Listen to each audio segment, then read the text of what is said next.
Good evening बच्चों, उत्तम study में आप सबका स्वागत है। आज हम लोग बिहार बोर्ड 12 का मॉडल पेपर करने वाले हैं। ये आपके एग्जाम के लिए बहुत ही ज्यादा इम्पोर्टेंट है। ये सिर्फ साइंस वालों के लिए नहीं बल्कि आर्ट्स वालों के लिए और कॉमर्स वालों के लिए भी बहुत ज्यादा इम्पोर्टेंट है। तो तीनों फैकल्टी के स्टूडेंट्स इसे देख सकते हैं और मोस्ट बीबीआई क्वेश्चन हम लोग आज करेंगे और ये ऑफिशियली है, ठीक है। तो इसे हम लोग देखेंगे वन बाय वन। पार्ट 1 आज देखेंगे और ये सेट 1 है और इसका पार्ट 1 आज हम लोग देखेंगे, पार्ट 2 अगले वीडियो में देखेंगे। Let's start with first question. देखते हैं हम लोग पहला क्वेश्चन क्या है।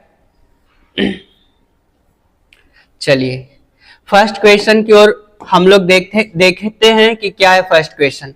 फर्स्ट क्वेश्चन पहले अगर हम देखें तो क्या है, there were being interviewed for the job by her. ये जो क्वेश्चन दिया गया है, क्वेश्चन जो दिया गया है बाबू ये दिया गया है पैसिव फॉर्म में और हमें इसका एक्टिव फॉर्म पता करना है। कैसे पता करेंगे एक्टिव फॉर्म कौन है? आप ध्यान से अगर देखेंगे तो वर बीइंग प्लस V3 है, वर बीइंग प्लस V3 है बाबू। तो हम देखेंगे कि ये सेंटेंस जब इसको पैसिव में हम चेंज करेंगे तो ये इसमें इज चूंकि ये पास्ट का है तो वाजवर आएगा प्लस V4 आएगा। तो वैसे सेंटेंस को हम लोग चूज करेंगे, खोजेंगे कि वाजवर प्लस V4 किस में है। तो देखिए हैड तो कभी नहीं हो सकता, तो ऑप्शन ए बिल्कुल भी नहीं होगा। अगर विल हैव की बात करें तो ये भी नहीं होगा। और आप ध्यान से देखिए ऑप्शन सी सब्जेक्ट है, वाजवर है और प्लस बीइंग है, इसलिए फर्स्ट का आंसर बाबू सी होगा। अब हम देखेंगे सेकंड क्वेश्चन कि सेकंड क्वेश्चन क्या कहता है। सेकंड क्वेश्चन पढ़िए क्या है।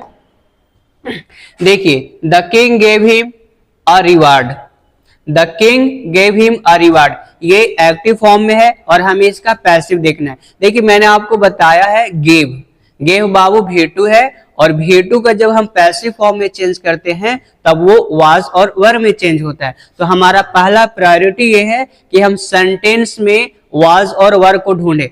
पूरा आपको बनाना तो है नहीं आपको एग्जाम में बनाना नहीं है, बस आपको कुछ क्लूज ढूंढना है। देखिए यहाँ पे गेव लिखा हुआ है, जब भी V2 या डिड आपको नजर आ जाए सेंटेंस में आपको वाज वर वाला ऑप्शन खोजना है। तो ध्यान से देखिए हैड बीन है, ये नहीं हो सकता है। और देखिए इसमें अब 3-3 दिया हुआ है बाबू, ये कॉन्टिन्यूअस में जा रहा है जबकि सेंटेंस तो इंडेफिनिट का है। अब हम देख लेते हैं ये दोनों ऑप्शन को छाट करके सही कौन होगा। He was given a reward by the king, he was given the reward by a king।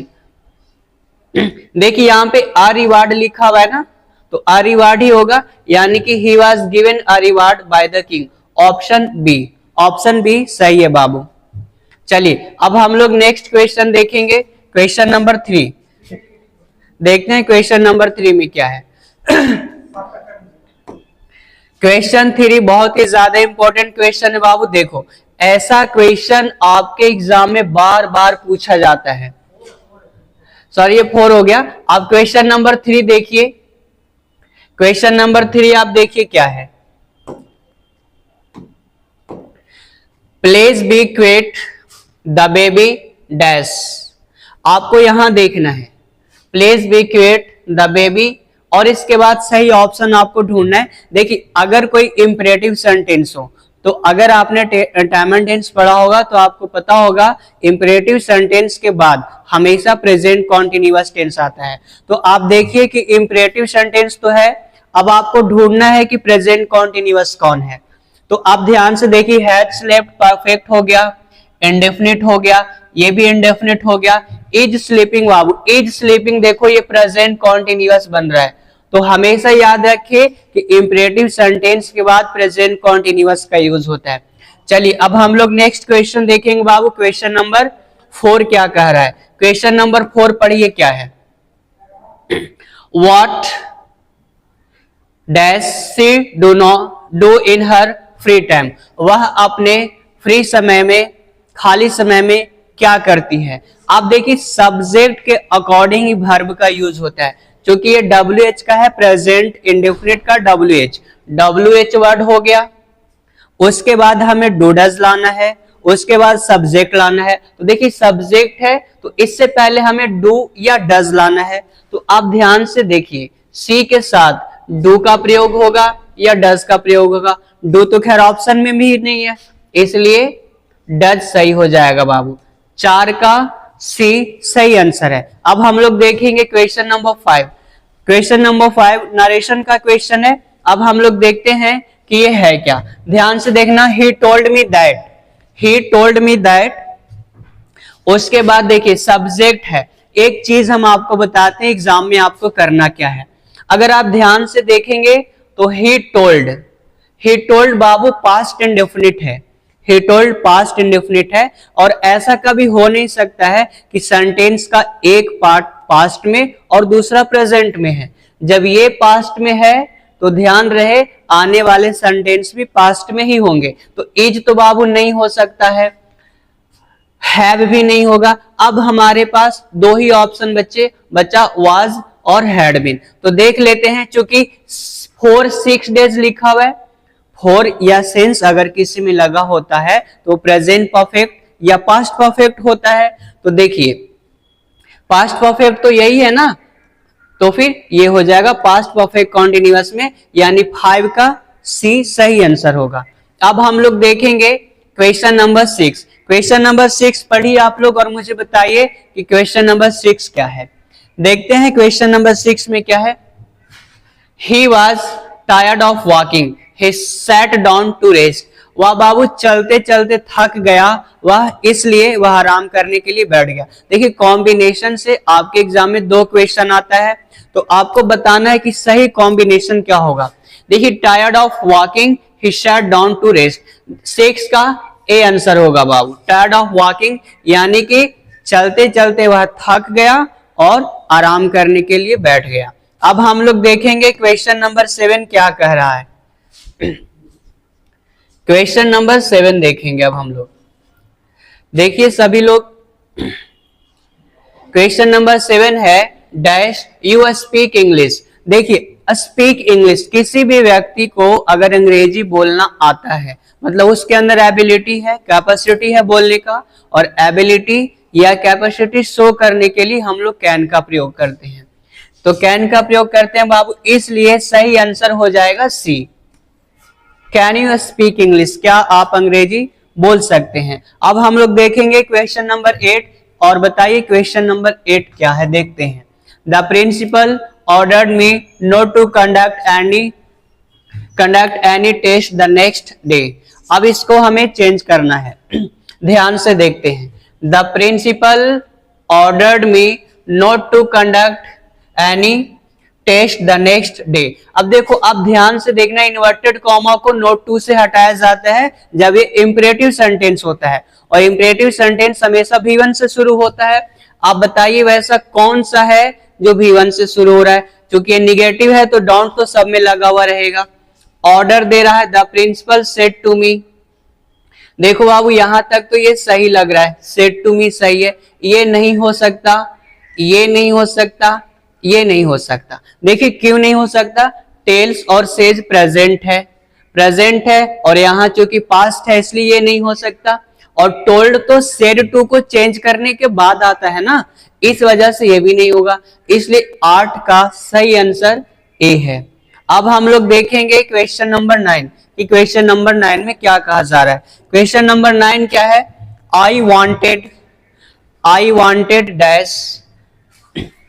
wanted dash some presents but we didn't have much time। आपको याद होगा जब भी आपने टेंस पढ़ा होगा तो want हो या wants हो या wanted हो, उसके बाद इन्फिनेटिव आता है। इन्फिनेटिव कहने का मतलब 2+V1।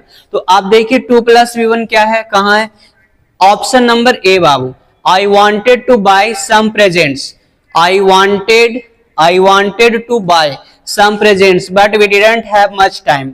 चलिए अब हम लोग क्वेश्चन नंबर 10 देखते हैं क्या है। As far as I am concerned, जहां तक मेरा सवाल है, I prefer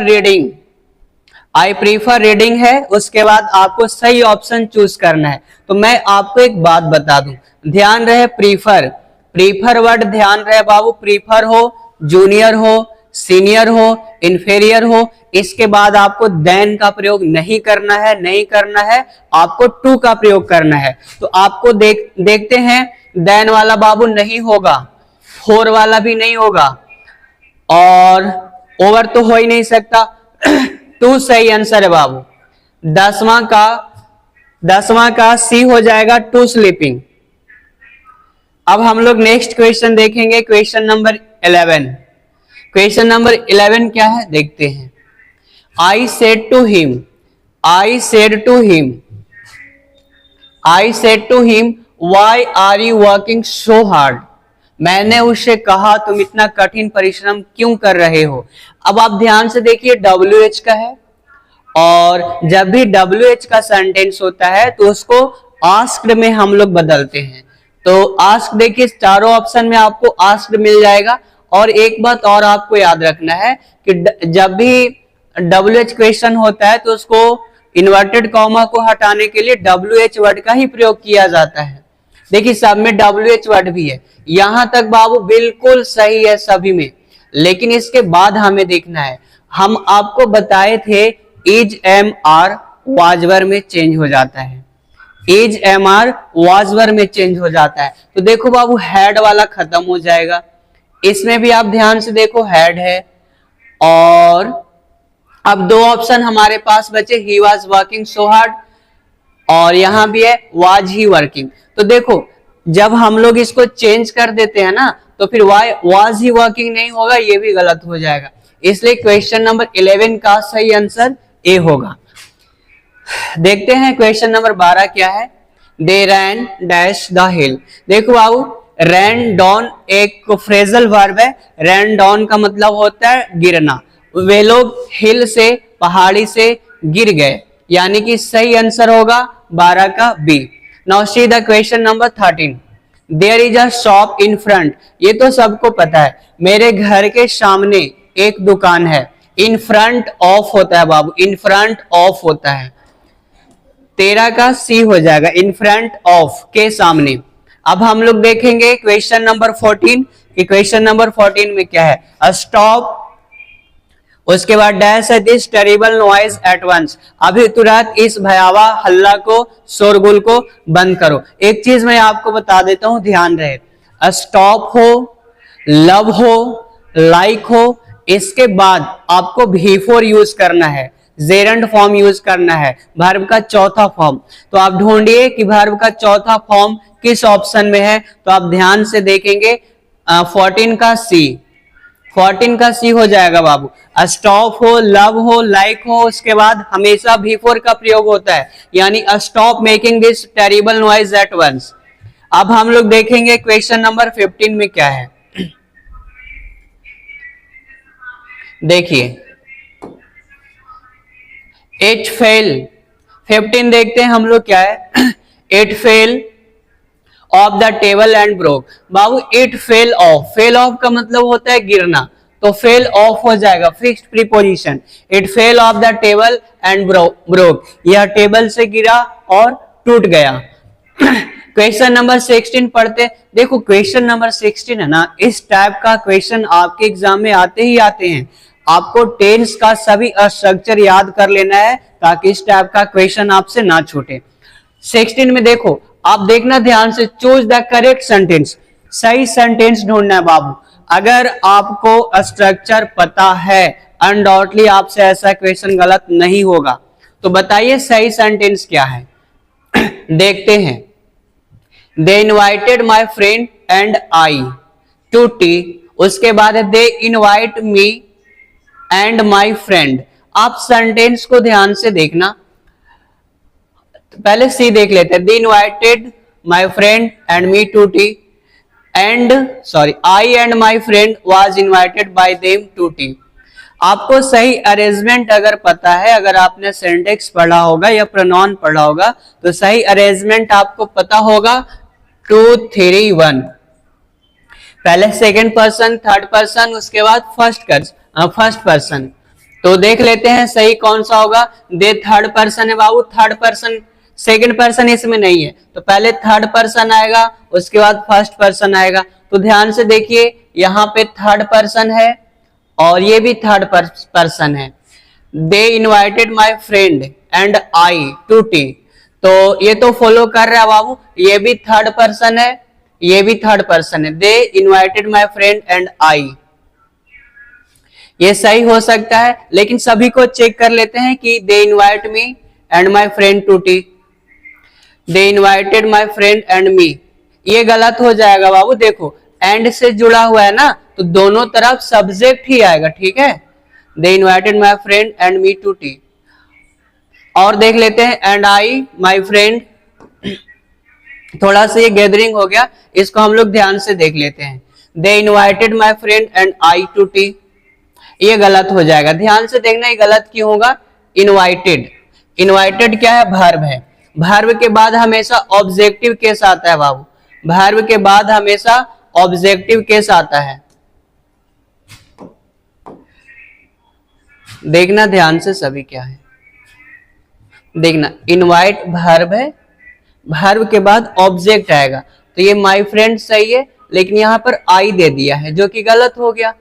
उसके बाद देखते हैं, they invite me and my friend to tea, ये सही हो सकता है, लेकिन देखो आगे भी देखते हैं।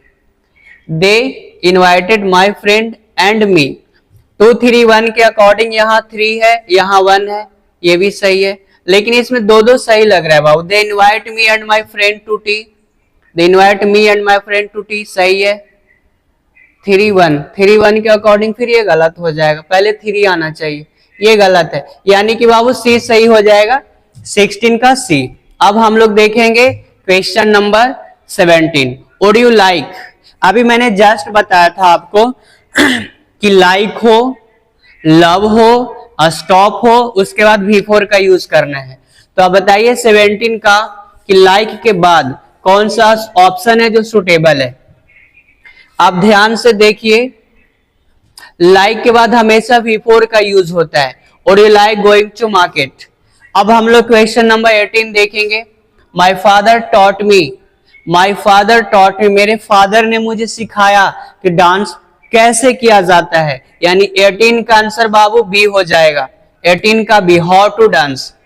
क्वेश्चन नंबर 19 देखते हैं क्या है, चूज द करेक्ट सेंटेंस। देखो फिर से आ गया चूज द करेक्ट सेंटेंस, ये आपके एग्जाम में 2 फिक्स है कि आएंगे।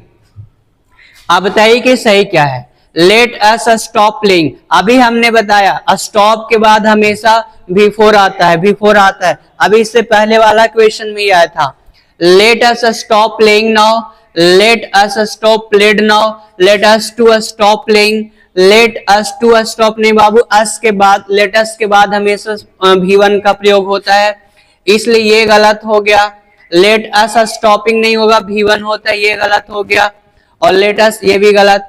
देखो 19 का ए हो जाएगा, लेटस के बाद V1 आता है और स्टॉप के बाद V4 आता है। चलिए क्वेश्चन नंबर 20 अब हम लोग देखेंगे क्या कह रहा है। क्वेश्चन नंबर 20 देखते हैं, क्वेश्चन नंबर 20 में क्या है। चूज द करेक्ट सेंटेंस, फिर से बाबू चूज द करेक्ट सेंटेंस है, आपको बताना है कि इसमें सही सेंटेंस क्या है। आपको पता होगा कि पुअर मीन्स गरीब होता है और द पुअर मीन्स गरीब लोग होता है। जब द पुअर मीन्स गरीब लोग होता है तो ये पुअर्स कैसे हो सकता है बाबू, ये नहीं हो सकता ना पुअर्स, इसलिए गलत हो गया।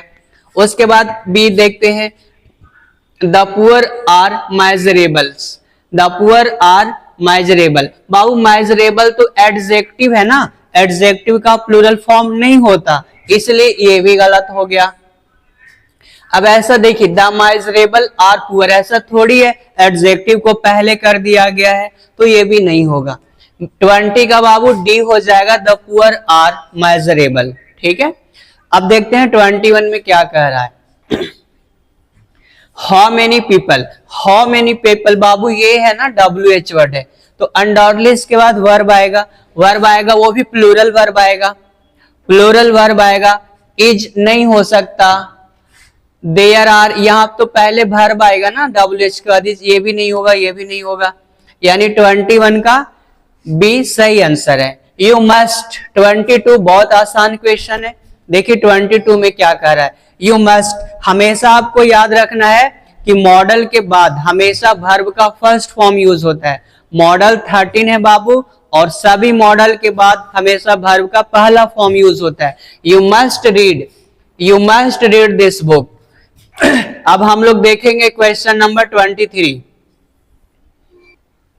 चलिए अब देखते हैं हम लोग क्वेश्चन नंबर 23 कि क्वेश्चन नंबर 23 में क्या है। वन मस्ट डू, अगर आपने केस पढ़ा होगा तो आपको पता होगा वन का बाबू वंस होता है, वन का वंस होता है, 23 का भी। Now seek the question number 24। This car is not, बहुत अच्छा क्वेश्चन है ये। देखो जब एडजेक्टिव और एडवर्ब एक साथ आता है ना, जब एडजेक्टिव और एडवर्ब एक साथ आता है बाबू, तो पहले एडवर्ब को रखा जाता है, यानी बिग एनफ सही हो जाएगा। बिग एनफ होगा, एनफ बिग नहीं होगा, ध्यान रहे। क्वेश्चन नंबर 25 देखते हैं क्या है। A person who does not believe in the existence of God is called, वैसा व्यक्ति जो गॉड के अस्तित्व पर भरोसा नहीं करता है, वैसा व्यक्ति जिसको लगता है भगवान नहीं होते, उस व्यक्ति को क्या कहा जाता है बाबू? उसको अथेस्ट कहा जाता है, नास्तिक कहा जाता है। चलिए स्पेलिंग ध्यान रखना अथेस्ट का। She can't come to college as she, वह कॉलेज नहीं आ सकती है क्योंकि उसको बुखार है। She can't come to college as she has fever, वो कॉलेज नहीं आ सकती क्योंकि उसे बुखार है। अब क्वेश्चन नंबर 27 पढ़िए, करेक्ट द स्पेलिंग है। एफिडेविट का स्पेलिंग पूछ रहा है बाबू, तो देख लो एफिडेविट का सही स्पेलिंग ध्यान से। 27 AFFIDAVIT, एफिडेविट का स्पेलिंग आपको याद कर लेना है। अब हम लोग देखेंगे क्वेश्चन नंबर 28। देखते हैं क्वेश्चन नंबर 28 में क्या है।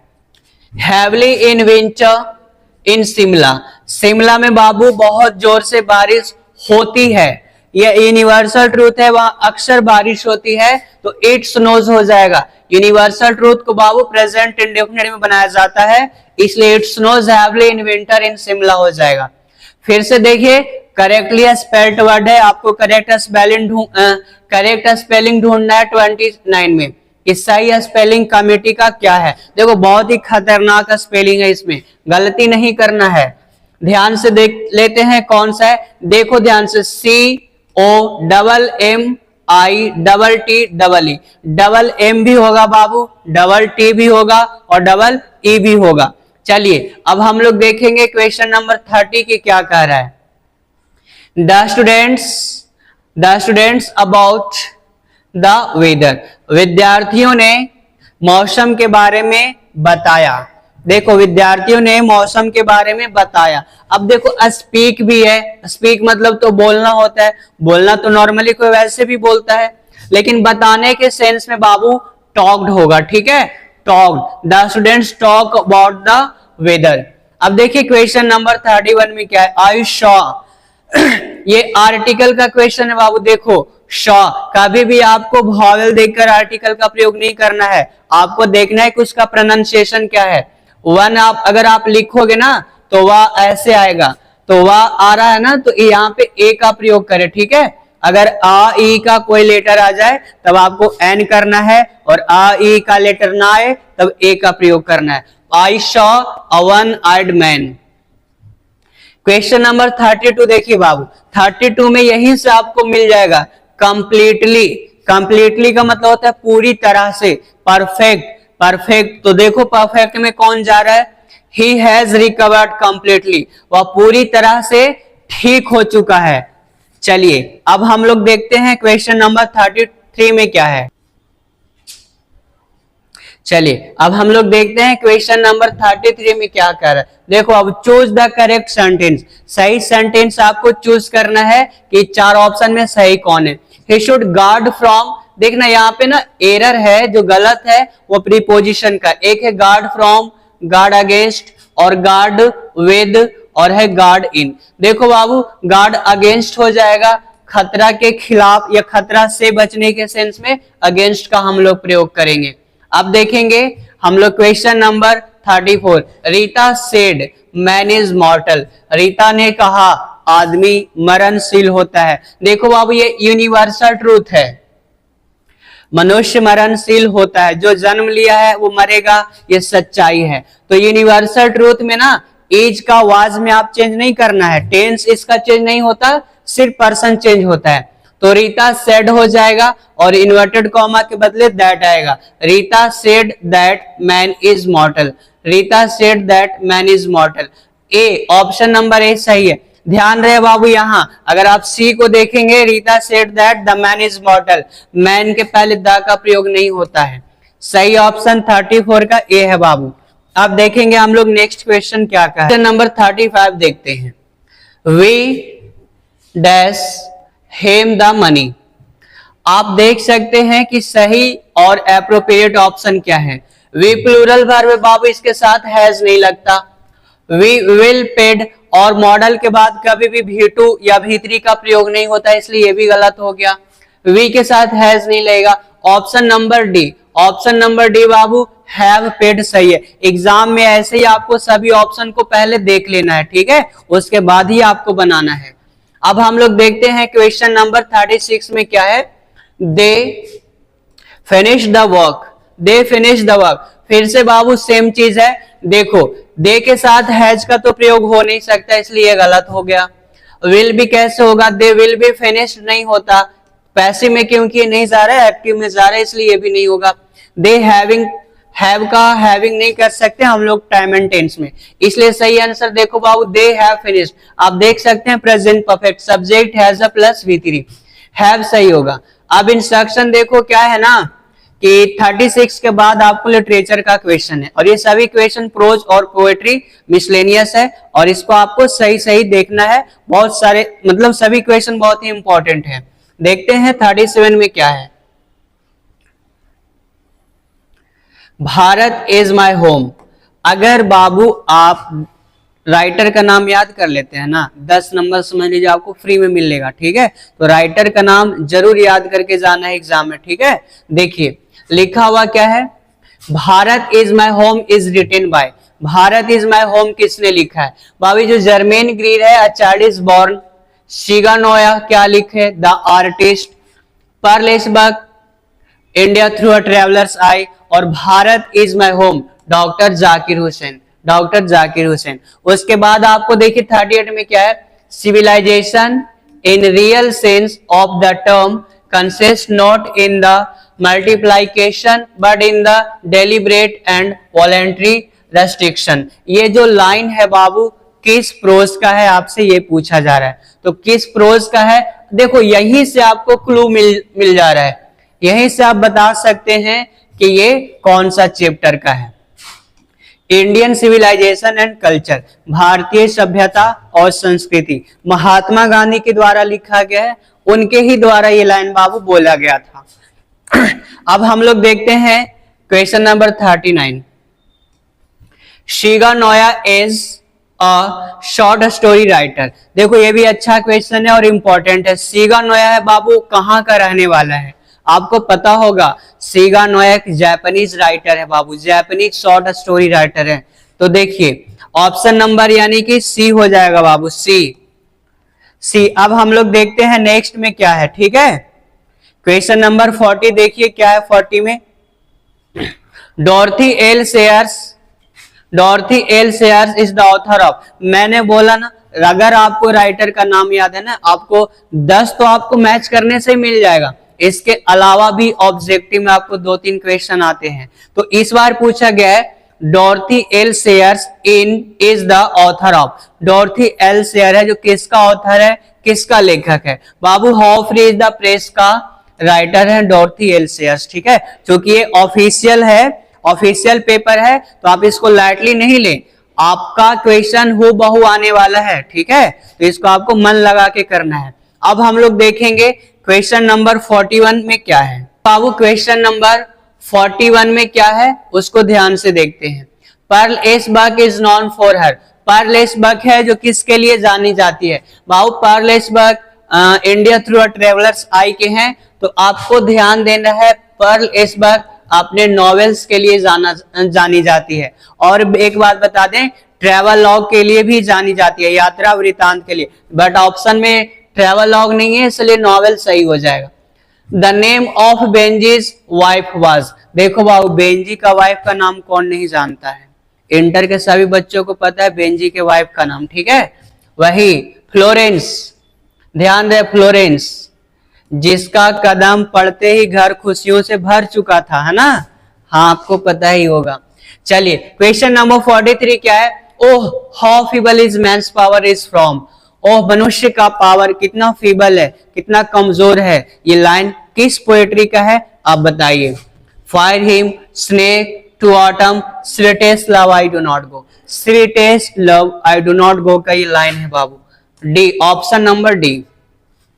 देखते हैं कि 44 में क्या है, Lomov and Natalia are characters, अरे वाह, लोमो और नतालिया किस चैप्टर का, किस स्टोरी के कैरेक्टर है, किस स्टोरी के पात्र हैं, आपको पता ही था, कहा जाता है ना मैच मेड इन हेवन, वही है नतालिया और लोमो। अ मैरिज प्रपोजल का है बाबू, अ मैरिज प्रपोजल। अब हम लोग देखते हैं आगे क्या है, क्वेश्चन नंबर 45। क्वेश्चन नंबर 45 देखिए, आपके लिए सभी क्वेश्चन इंपॉर्टेंट है, तो आप इस पर मेहनत करिए, आपको बस देखना है, देखकर ही आपको याद हो जाएगा, पहले से तो आपने पढ़ ही रखा है। ऑब्जेक्टिव 100 नंबर का है बाबू, इसमें पूरा पूरा चांस है कि आप अच्छे मार्क्स ऑब्टेन कर सकते हैं, तो जरूर इसको देखिए और खुद से पहले आप आंसर देखिए वीडियो को पॉज करके कि आप सही आंसर बता पा रहे हैं या नहीं। देखिए क्वेश्चन नंबर 45 क्या है, leaves of grass is a collection of poems by, leaves of grass, अगर बाबू आपने पढ़ा होगा ना song of myself, Walt Whitman के द्वारा लिखा गया है, तो सॉन्ग ऑफ माई सेल्फ है बाबू, एक्सट्रैक्ट है लीव्स ऑफ ग्रास का, तो song of myself Walt Whitman ने लिखा है, तो जाहिर सी बात है कि लीव्स ऑफ ग्रास भी वॉल्ट व्हिटमैन का ही होगा, यानी कि ऑप्शन नंबर डी। अब हम लोग देखेंगे क्वेश्चन नंबर 46, इसमें क्या है, who is I in the poem my grand mother house, my grand mother house जो पोएट्री है बाबू, कविता है, उसमें आई वर्ड किसके लिए यूज हुआ है, राइटर पोएटिस जो कमला दास थी वो बोलती ना आई रिसीव्ड लव, यानी कमला दास पोएटिस खुद के लिए आई वर्ड यूज करी है, तो बाबू पोएटिस हो जाएगा, ठीक है। ये क्वेश्चन आपके 47 नंबर जो क्वेश्चन है आपके फाइनल एग्जाम में आ चुका है, ठीक है, और ये मत समझना कि एक बार आ गया है तो दोबारा नहीं आएगा, वैसे मैंने क्वेश्चंस देखे हैं जो 3-3 बार रिपीट होता है, ठीक है। तो लेमिया एंड हाइपरियन किसके द्वारा लिखा गया बाबू, तो ये हो जाएगा जॉन कीट्स। जॉन कीट्स को रोमांटिक पोएट कहा जाता है, जॉन कीट्स को रोमांटिक पोएट, और टू ऑटम इन्होंने लिखा है। देखिए 48 में क्या है, T S. Eliot was awarded the Nobel prize in literature, T S. Eliot क्या लिखे हैं बताइए, मैकाविटी, टी.एस. एलियट को नोबेल प्राइज मिला था लिटरेचर के लिए, कब मिला था, 1944, सॉरी 1942, 1944, 1948, 1948, बाबू सी या डी कोई भी मार दो सेम ही है, 1948 में इनको नोबेल प्राइज मिला था लिटरेचर के लिए। अब हम लोग देखेंगे क्वेश्चन नंबर 49, देखते हैं 49 में क्या है, travellers in their last distress, देखो बहुत इंपॉर्टेंट क्वेश्चन ये सब, एक्सट्रैक्ट से तो कम से कम 20 क्वेश्चन आ रहा है, 20 क्वेश्चन आप काउंट करके देख लेना, इतने सारे क्वेश्चन सारे एक्सट्रैक्ट से, मतलब कि पोएम का लाइन से, कि ये लाइन किस पोएम का है, ये लाइन किस पोएम का है। Travellers in their last distress is from, ये जो लाइन है बाबू किस पोएम का है आपको बताना है, now the leaves are falling fast का है, now the leaves are falling fast. 50 भी देखिए एक्सट्रैक्ट है, but beauty vanishes beauty passes is from, जो सुंदरता है बाबू गायब हो जाता है, एक वक्त के अनुसार खत्म हो जाता है, ये जो लाइन है किस पोएम का है, snake, fire hymn, an epitaph the soldier, an epitaph का है बाबू, समाधि लेख, वॉल्टर डिलामेयर। चलिए अब नेक्स्ट क्वेश्चन देखते हैं, बोल देखिए 50 तक आज हम लोगों ने किया है। इसका नेक्स्ट पार्ट आपको बहुत जल्द नेक्स्ट वीडियो अपलोड कर दिया जाएगा। अगर आप बाद में देखें तो डिस्क्रिप्शन में आप देख लीजिएगा, वहां आपको वीडियो मिल जाएगा। चलिए बहुत बहुत धन्यवाद। पढ़ते रहिए, मन लगा के पढ़िए। चलिए गुड नाइट।